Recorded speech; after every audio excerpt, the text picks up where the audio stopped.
안녕하세요.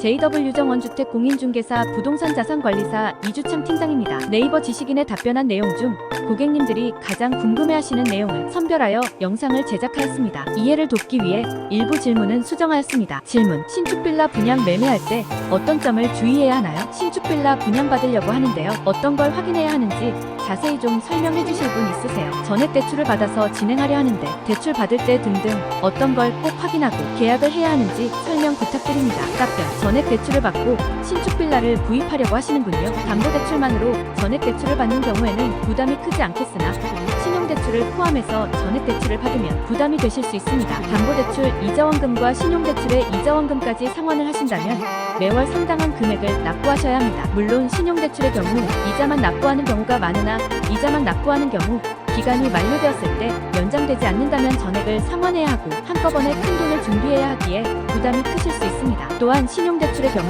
일반적으로 담보대출 금리보다 높기에 이 점도 부담이 되실 수 있습니다. 따라서 가급적이면 담보대출만으로 최소 실입주금으로 들어갈 수 있는 현장을 선택하시는 것을 권해드립니다. 분양의 대부분은 직거래로 고객님과 건축주가 계약을 하시거나 건축주에게 위임을 받은 분양사무실의 직원과 고객님이 계약을 하시는 방법이기 때문입니다. 등기부등본을 확인하신 후 계약금, 중도금, 잔금을 등기부등본상의 소유자에게만 입금하신다면 법적 증빙이 가능하기에 걱정하실 일은 거의 없습니다.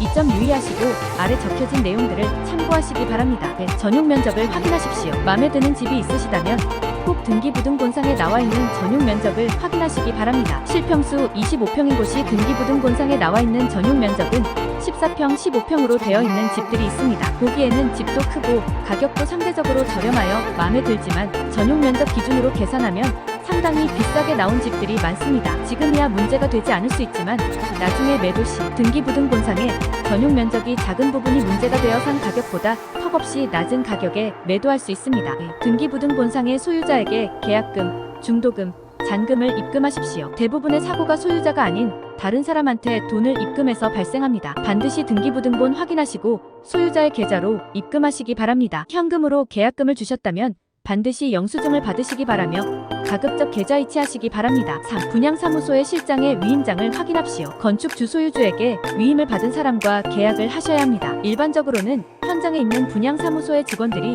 위임장을 확인시켜주고 계약하지만 간혹 위임장 없이 계약서를 작성하는 현장들도 있습니다. 물론 계약의 진행과 입주까지 문제가 없을 수도 있으나 꼭 문제가 생긴다면 법적으로 책임 소재가 명확하지 않을 수 있습니다. 4. 근린생활시설 불법 복층을 피하십시오. 근린생활시설을 준공 후 주택으로 개조하여 분양하는 현장들이 많습니다. 근린생활시설은 법적으로 상가로 사용해야 하는 것이죠. 주택지역에 2층, 3층의 빌라와 같이 상가가 있다면 그 상가가 분양이 될까요? 그래서 건축업자들이 준공 후 이를 불법 개조하여 위층에 있는 빌라와 똑같이 만들고 판매하는 것입니다. 근린생활시설은 빌라보다 2천만원, 3천만원 이상 저렴하게 분양하는 것이 일반적이죠. 그래서 가격에 혹하여 계약하는 경우가 많습니다. 물론 그냥 사는 데는 지장이 없을 수 있습니다. 다만 최악의 경우 원상회복과 함께 원상회복을 하지 않을 시 이행강제금이 부과될 수 있습니다. 무엇보다 더 좋지 않은 점은 나중에 매도 시 큰 손해를 보고 파실 수도 있다는 것입니다. 근린생활시설은 매도가 상당히 어렵습니다. 불법 복층 또한 마찬가지입니다. 허가를 받지 않고 준공 이후 위 공간에 공사를 하여 불법적으로 복층을 만드는 경우가 있습니다. 2개 층 복층이라고 해서 분양가 또한 일반 기준층보다 상당히 높게 받고 있으나 등기부등본상에 나와 있지 않은 복층은 불법 복층입니다. 앞에서와 마찬가지로 원상회복과 함께 이행강제금이 부과될 수 있습니다. 다락방으로 허가를 받아 위 복층에 주방, 화장실, 난방시설을 설치하는 것 또한 불법이며 원상회복의 대상입니다. 합법적인 복층은 2개 층을 쓰는 것이며 등기부등본상에 2개 층의 면적이 등재되어 있어야 합니다. 이 점 유의하시기 바랍니다. 자녀 세대를 노리세요. 보통 처음에 빌라를 분양하게 되면 초기 분양가가 주변 시세보다 높습니다. 현장에서는 고급 자재를 썼으며 비싸게 땅을 사서 분양가가 높다고 이야기하지만 실상은 이러한 이유보다는 고수익 창출을 원하는 건축주의 요구 때문입니다. 시세보다 높은 분양가로 분양하는 빌라들은 당연히 매매가 잘 되지 않습니다. 그러면 건축주들이 분양가를 점차 낮추게 되고 이때부터 하나둘씩 매매가 되기 시작되는 것입니다. 물론 단점도 있습니다. 원하는 층, 원하는 호수를 구입할 수 없을 수 있습니다. 처음부터 가격, 위치 등등이 좋아서